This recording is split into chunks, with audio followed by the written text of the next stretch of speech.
Pari réussi pour le comité d'organisation de la 25e édition des finales nationales FENASCO Ligue A, dont la flamme olympique s'est éteinte ce samedi 31 mai 2025 à Abomban. C'est dans une ambiance de ferveur et de solennité que le stade Blue a abrité la cérémonie de clôture des finales nationales de la FENASCO Ligue A, un événement marquant qui a consacré le talent et l'engagement de la jeunesse scolaire camerounaise sous la présidence effective de Madame le ministre des Enseignements secondaires. Dès son arrivée, le professeur Nalova Lyonga a été accueilli avec les honneurs dus à son rang par un parterre de personnalités au premier rang desquels figurait monsieur le gouverneur de la région de l'Est, le préfet du département du Oignon, le sous-préfet de l'arrondissement d'Abomban, ainsi que le maire de la commune haute. Étaient également présents Madame le directeur de l'orientation de la vie et de l'assistance scolaire et les délégués régionaux du MINSEC et du MINSEP, témoignant de la synergie interministérielle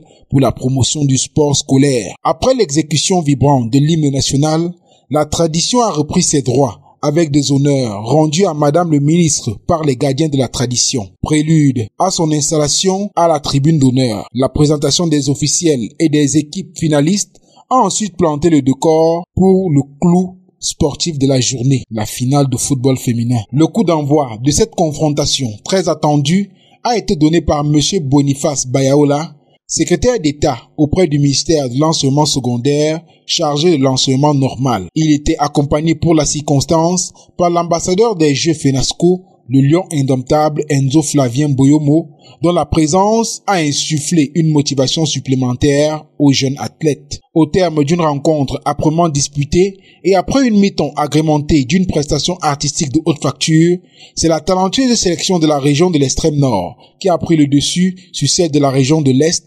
s'imposant par un score sans appel de 3-0. La lecture des résultats officiels par Madame le directeur de l'orientation de la vie et de l'assistance scolaire a ouvert la voie à la phase protocolaire des récompenses. Trophées généraux et médailles ont été remis aux athlètes méritants, aux officiels et aux personnalités ayant contribué au succès de cette édition. Des prix spéciaux offerts par des partenaires de renom tels que le MINESEC, Neptune Oil, Alliance Insurance, l'UNESCO et l'ICG d'Ovas sont venus magnifier l'éclat de cette célébration du mérite sportif et scolaire. Dans son discours de clôture, Madame le ministre des Enseignements secondaires a salué l'esprit de fair play, la discipline et l'excellence manifestées par l'ensemble des participants et surtout félicité la région de l'Est pour son hospitalité légendaire.